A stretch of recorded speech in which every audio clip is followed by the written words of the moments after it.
السلام علیکم ورحمۃ اللہ وبرکاتہ۔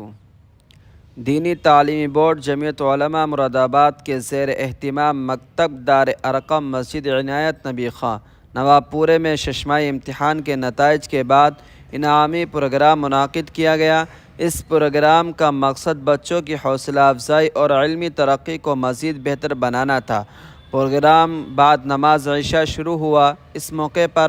حضرت مولانا مفتی سید ابو بکر صدیق صاحب منصور پوری ذمہ دار دینی تعلیمی بورڈ جمعیت علماء مراد آباد بطور مہمان خصوصی شرکت فرمائی۔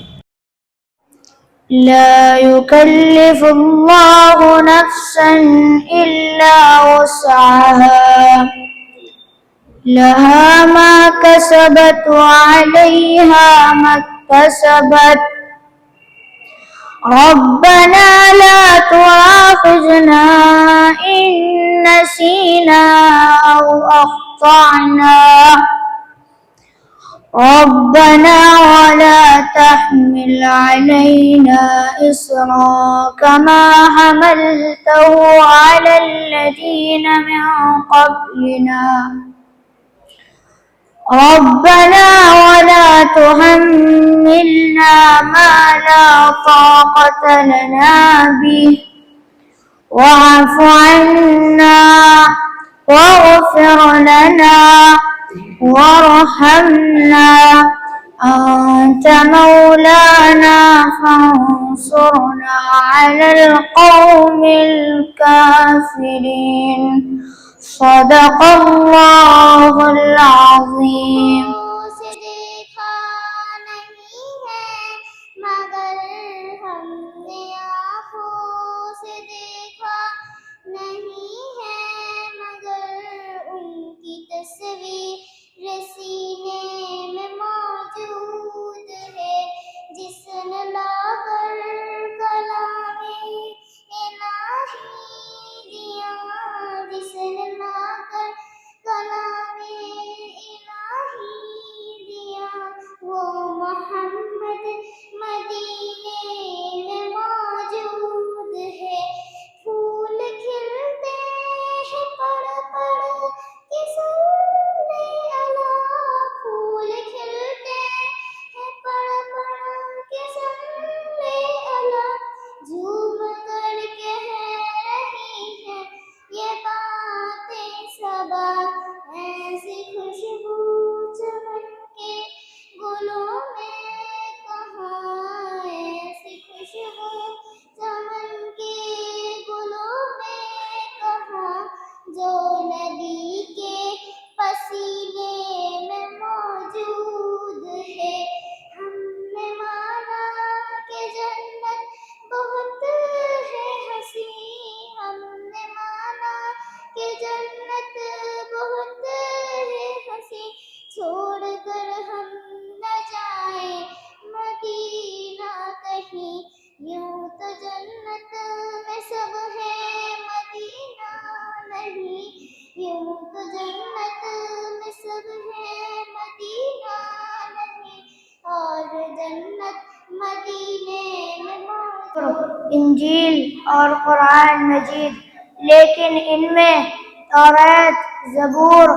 اور انجیل ایک خاص وقت کے لیے نازل ہوئی تھی، یعنی ان کے احکامات، ان کی ہدایات اور تعلیمات پر عمل کرنا ایک خاص زمانے میں ہی تھا۔ چنانچہ آج ان کتابوں کی اصلیت بھی موجود نہیں ہے، ان کی تعلیمات بھی مٹ گئی ہے، لیکن قرآن مجید جو عالمی و آفاقی کتاب ہے اس پر ایمان لانا، اس کی ہدایات اور تعلیمات پر عمل کرنا یہ کسی خاص زمانے تک محدود نہیں بلکہ تا قیامت ہے، اور یہ قرآن مجید کا ایک بڑا معجزہ ہے۔ معزز بزرگوں اور دوستوں، جب میرے محبوب محمد عربی صلی اللہ علیہ وسلم پر قرآن نازل ہوا تو دشمنان اسلام نے طرح طرح کے الزامات اور بہتان لگانا شروع کر دیے کہ بھلا اللہ کو اور کوئی نہیں ملا، آپ ہی پر اتارا۔ کسی نے کہا نعوذ باللہ آپ جادوگر ہیں، کسی نے کہا نعوذ باللہ آپ مجنون ہیں، طرح طرح کے الزامات اور بے بنیاد باتیں کرنا شروع کر دی۔ قرآن مجید جو آسمانی کتاب ہے حق و باطل کے درمیان فیصلہ کرتی ہے، کہنے لگے کہ اگر ہم چاہتے تو ہم بھی اس جیسا قرآن پیش کر دیتے۔ تو قرآن مجید نے ان کو للکارا، ان کو چیلنج کیا کہ آؤ تمہارے لیے بھی راستہ صاف ہے، فصاحت و بلاغت کے تم امام ہو، اس جیسا قرآن پیش کر دو۔ چنانچہ اللہ کے نبی صلی اللہ علیہ وسلم کی زبانی خداوند قدوس نے سب سے پہلا چیلنج کیا اور فرمایا قُلْ لَئِنِ اجْتَمَعَتِ الْإِنسُ وَالْجِنُّ عَلَىٰ أَن يَأْتُوا بِهَٰذَا الْقُرْآنِ لَا يَأْتُونَ بِمِثْلِهِ وَلَوْ كَانَ بَعْضُهُمْ لِبَعْضٍ ظَهِيرًا۔ اے نبی آپ کہہ دیجئے اگر تمام انسان و جنات اور کائنات کی تمام مخلوق بھی مل کر کے اس جیسا قرآن پیش کرنا چاہے تو نہیں کر سکتی۔ یہ ایک چیلنج تھا دشمنان اسلام کے لیے، یہ ایک للکار تھی دشمنان قرآن کے لیے، لیکن اس چیلنج پر دشمنان اسلام کے چہروں پر ہوائیں اڑ گئی، وہ سب ماہرین فن حیرت میں پڑ گئے، ہکا بکا رہ گئے، کسی نے بھی اس چیلنج کو قبول نہ کیا، ان کی زبانیں گم ہو گئی۔ حاضرین اکرام، پھر اللہ جل شانہ نے اور نیچے اتر کر کے چیلنج کیا، چنانچہ فرمایا اگر تم پورا قرآن پیش نہیں کر سکتے تو اس جیسی 10 سورت ہی بنا کر پیش کر دو۔ اگر تنہا نہیں لا سکتے تو اپنی عالمی کانفرنس رکھ لو، اکیڈمی بنا لو اور تمام حمایتوں کو بلا کر اس کا جواب پیش کر دو۔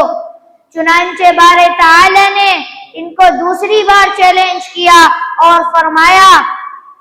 ام یقولون افتراہ قل فأتوا بعشر سور مثلہ مفتریات وادعوا من استطعتم من دون اللہ ان کنتم صادقین۔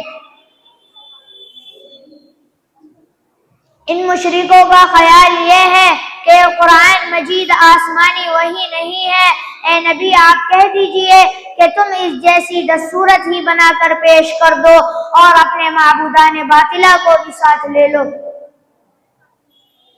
میرے عزیزو، اس چیلنج پر بھی اہل عرب کے معاشرے سے کوئی صدا بلند نہیں ہوئی، کسی طبیعت میں جوش و بہار پیدا نہیں ہوا کہ وہ اس جیسا قرآن پیش کر کے رسول اللہ صلی اللہ علیہ وسلم کے خلاف ایک نیا محاذ کھڑا کر دیتے۔ چنانچہ اللہ تعالیٰ نے ان کو تیسری بار چیلنج کیا اور فرمایا وَإِن كُنتُمْ فِي رَيْبٍ مِّمَّا نَزَّلْنَا عَلَىٰ عَبْدِنَا فَأْتُوا بِسُورَةٍ مِّن مِّثْلِهِ۔ اے مشرکین مکہ، اگر تمہیں ذرا بھی شبہ ہے